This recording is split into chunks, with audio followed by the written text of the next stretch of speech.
Welcome to the Italian Wine Podcast Lockdown series. Every Monday we'll be connecting with Italian wine people. Join us to find out what they're doing and drinking today. This podcast is brought to you by Colangelo and Partners, the leading fine wine and spirits agency in the US. Visit Colangelo and Partners on www.colangelopr.com. Hello, everybody, and welcome to Lockdown Series with Italian Wine People. I'm Michelle Erland, and I am an Italian wine ambassador and super excited to be here with Laura Felluga. Laura, how are you doing today? I'm very well. Thank you for hosting me. Very happy to be here on this first day of summer. Oh, of course. Laura, I have to tell you, it's such an honor for me to be here interviewing you today because I am such a fan of your family's wines, and it's very nice to virtually meet you in person. So tell us, how are you doing? How is the family doing? Well, first of all, thank you so much for inviting me. It's a pleasure to be here. I had the chance to speak with you earlier this week, and I found out you spent some time in Italy, you speak Italian, you were living nearby in Verona. Sto provando con italiano, sto provando.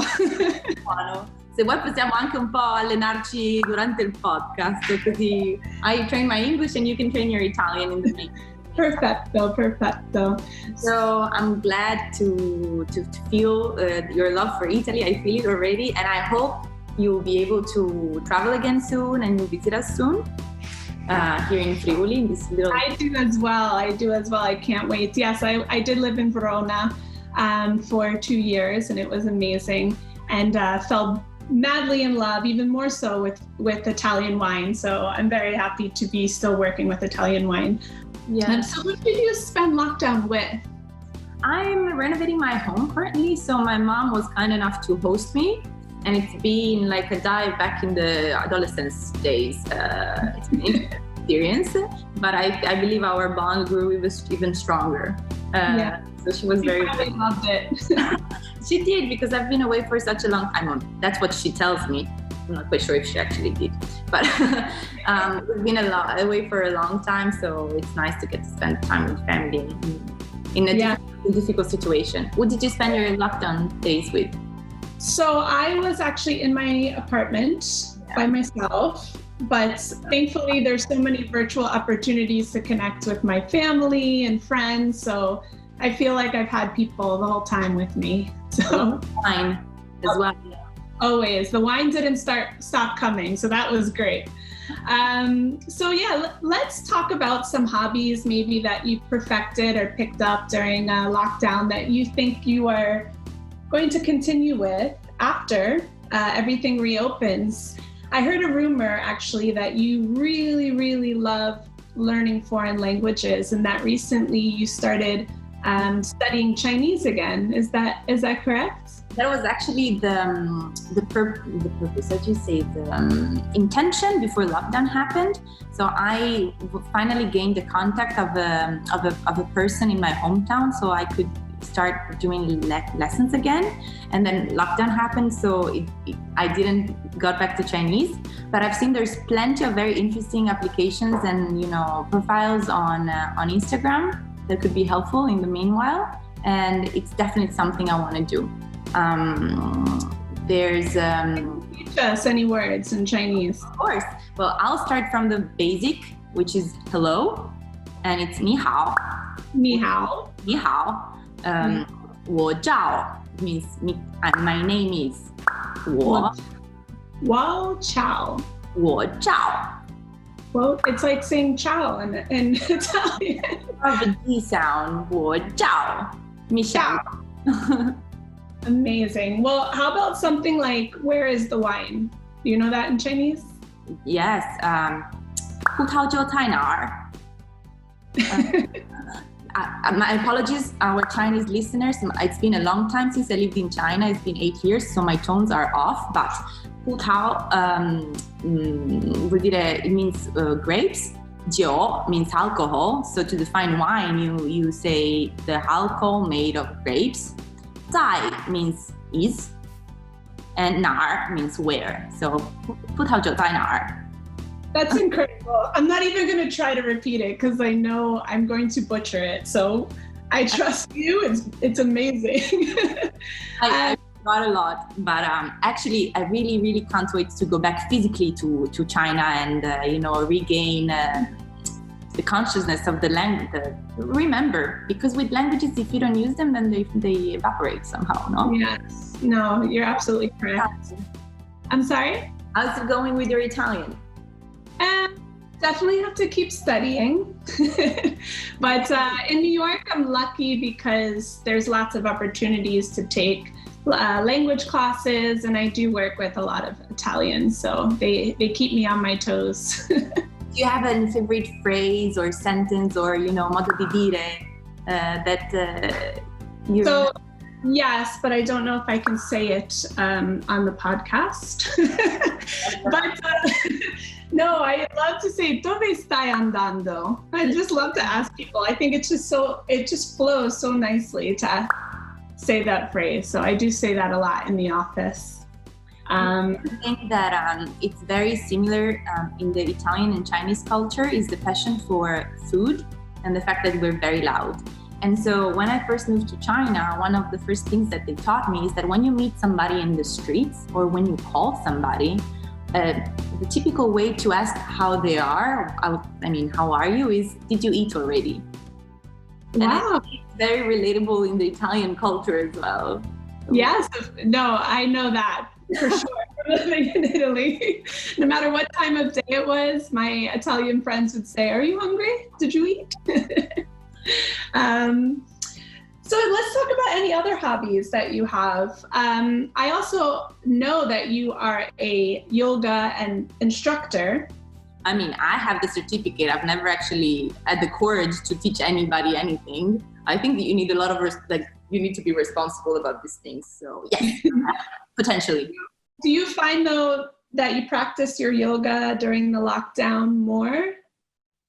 I tried. So the most difficult thing, I don't know if you agree with me, was to keep a routine within this. Absolutely. So what I tried to do, at the beginning, I set too many rules. So I said to myself, so now you get the chance to do all of those things you've never had time to do. So you wake up at 6 and then you drink a liter of water and then you do yoga and then you work for 2 hours and then you do, heat training and then you take a nap and then you eat healthy, only proteins and vegetables. And then you write that book you always wanted to write. Chinese. And of course that lasted a day and a half.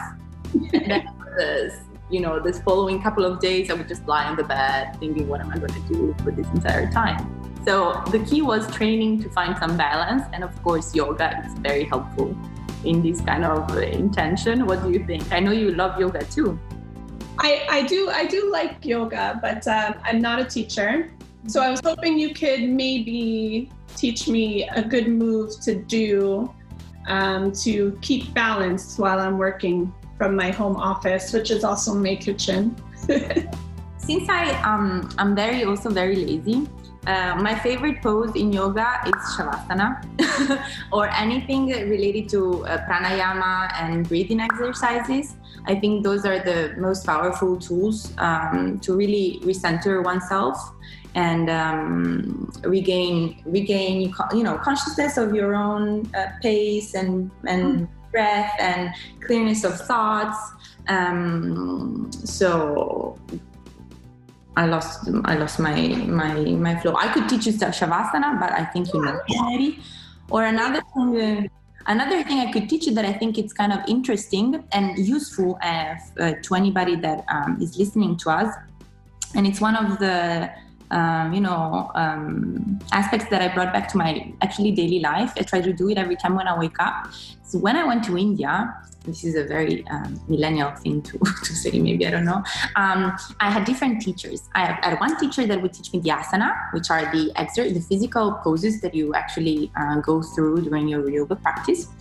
And then there was another teacher who would teach the theory of yoga and the breathing techniques and the meditation. And before going there, I had this image of meditation as something very esoteric, very bizarre, very difficult to understand and conceive. As a matter of fact, through him, I understood that it's something very pragmatic and easy to practice. So it's not easy to achieve a state where you're in a deep meditation, but it's very easy to try to meditate or to do it for a small time span every day. And what they used to do, they used to bring us some little cups with oil and a little flame. And he used to teach us that to meditate, you need to set your intention on one item. The traditional thing they set their intention in the schools is this little flame on the top of the candle. You cannot choose an idol band.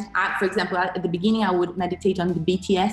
I'm very fond of Korean pop, and that would not work. You cannot, you set your intention on a person you would like to become, or a physical entity. It could be the sea, the fire, a light. And you should breathe deeply in and out. Now we can use the bottle of wine as our flame. Okay. It's gonna work. Or maybe the wine itself. Okay. You should take 5 deep breaths. We'll take 2. Focus on the object. And then keep the image of the object in your head. And the only thing that should be left in your mind should be the image of that object.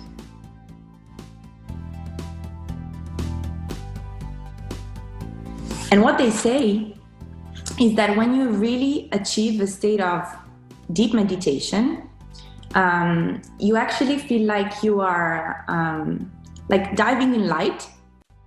You lose consciousness of all of the sounds in the surrounding and your internal struggles. And that is a state that should be easier and easier to achieve the more you practice. And through concentration and balance, I really believe that anybody can find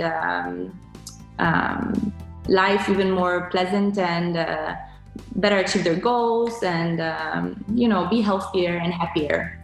And it's something that I hope also, because the New York life is just hustle and bustle, and I know as soon as we open phase 2, everyone's going boom right back to that's why they need those 5 minutes to go back to their inner peace. Yes. So well, thank you. I'm going to definitely use that. So let's have a glass of wine together. I picked myself up the 2017 Pinot Grigio. Nice, my favorite. It's very hot in New York today, so I'm going to enjoy this throughout the day because it is breakfast time. So I will enjoy the rest of it later this afternoon. But Laura, thank you so much. What are you drinking? Actually, I'm drinking Abbazia di Rosazzo 2017, which is the blend that we produce at the ancient abbey of... Wow, I haven't tried that one yet. Have you? I haven't. It's a blend of Friulano, Sauvignon, and Pinot Bianco. And when you visit, we'll take you to a very spiritual, actually, place, which is the abbey. It's very important for the wine history in the region, but also I think it could be a good place where to go back to the balance we talked about. We'll practice our meditation together and Exactly. So Laura, thank you so much for joining me today on the Italian Wine Podcast. Cheers to you and your family, and I really hope to be able to cheers together in person very soon. Me too. Please visit soon and stay healthy and safe and enjoy phase 2. Grazie. Chin chin. Viva. Thank you for sticking with the lockdown series each week. This concludes our final episode. We hope you enjoyed getting to know Italian wine people in their homes, and hopefully you got some ideas on new hobbies, foods to prepare, or wines to try. Stay tuned to the Italian Wine Podcast and plugged in to the Italian wine world.